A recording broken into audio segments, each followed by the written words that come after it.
Hello everyone, Robot here, and today I'm going to be bringing you the start of my new series, which is how to make a simple background in Photoshop, and this is what we're going to be making today.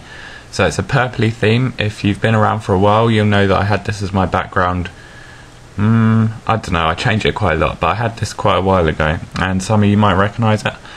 So basically, in this episode I'm going to be showing you how to make it, and as you can see there's not many layers, and the reason for that is I'm trying to keep it simple.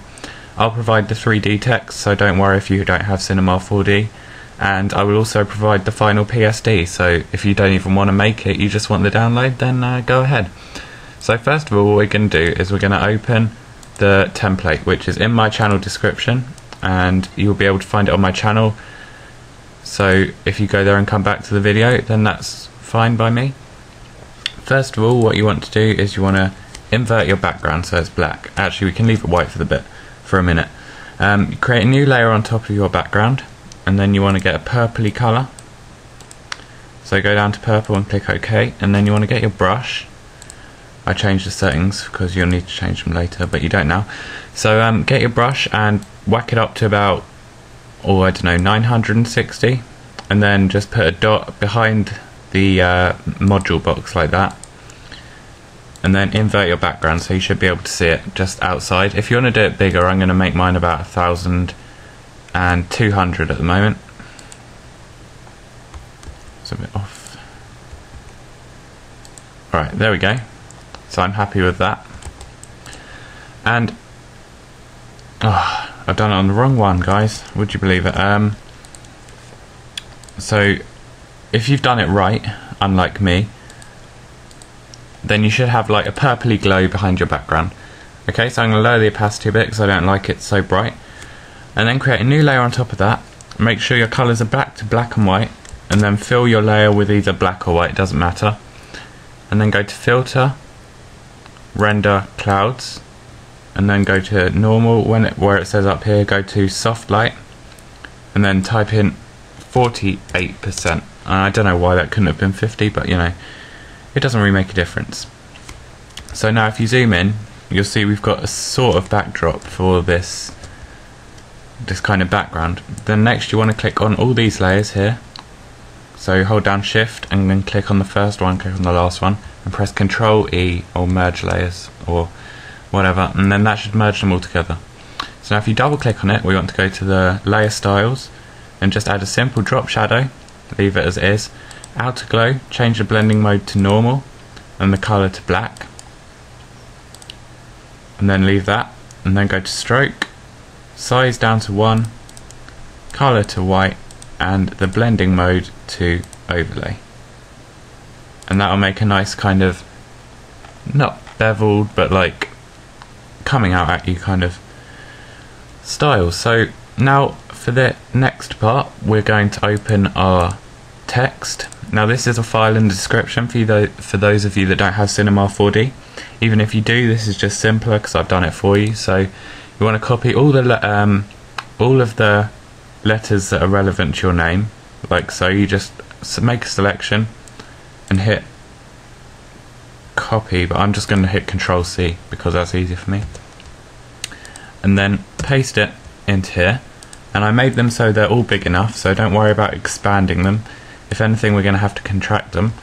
And then hit Ctrl T, or I don't know if there's another way of doing that, but I just hit Ctrl T, and then right click and click rotate 90 ccW, which is counterclockwise, and then hit enter. So we've got one there, and just to save time, I'm going to copy one I did earlier, which is here, and I've shrunk this a bit.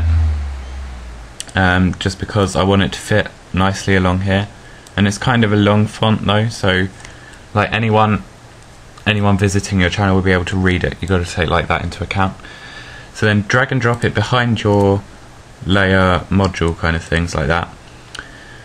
Okay, so I'm going to double click on this and add an outer glow, move the colour to white, and I'll set the blend mode to overlay. You can increase the spread a bit if you want, and leave the opacity as it is, and then I want to click OK. So after you've done that, you want to duplicate this layer, and you can press Ctrl J or Alt up, whatever you feel like, and take off the effects because you don't want two like outer glows.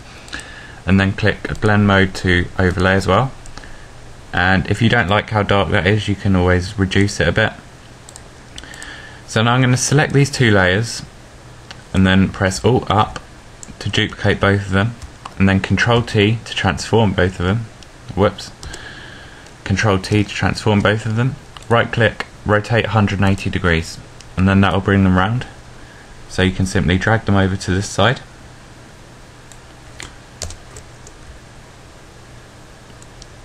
And then move them in a bit. So basically you've got the bulk of the background done already, and I think it's looking quite nice. So now all I do here is add a new layer in between the clouds and the text, and then you want to go back to your brush tool and lower it to about 45. I'd say that 45 was a good size, and then go to brushes and you want to click shape dynamics, size jitter all the way up, minimum diameter all the way down, angle jitter, everything else at 0 apart from size jitter at 100.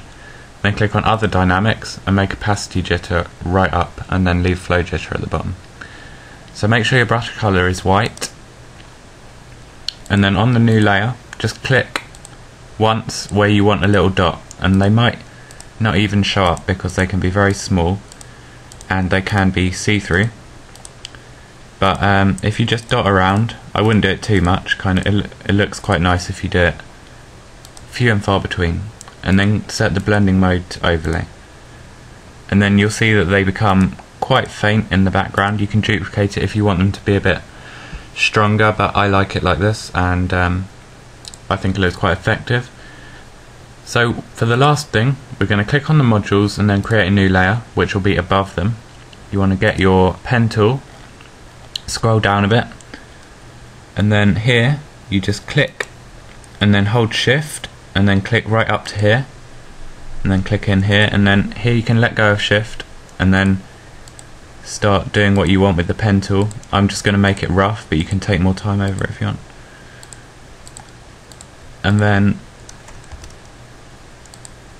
hold down shift again to go around the corners and bring it back down.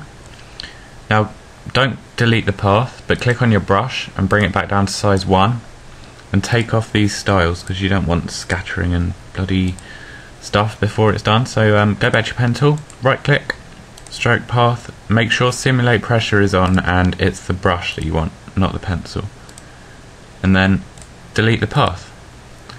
So mine doesn't look too great because obviously it's very rough, but you want to click on outer glow and set it to a purpley colour like that. That'll do. Bring it to normal and opacity all the way up to 100. And then I usually go for contour. I usually go for this one that looks like a hill or something. They all do look like hills, but you know. And then that kind of gives it a more of a glow. And then you go to colour overlay and change that to a purpley colour as well. Okay, so if you look in at 100, it's looking quite nice at the moment. And just see what else I've got to do. That's pretty much it, but I didn't like how bright it was at the end, so I added another black layer above it, and then I just brought the opacity down to about 26. But that's personal opinion. I mean, if you like bright things, then that's fine by me. But yeah, apart from that, guys, I think we're pretty much done. So that was how to make a simple background, episode 1. Like if you'd like to see episode 2, I've got a few more background ideas in line, like planned. And I hope you enjoyed, and I'll see you later. Bye.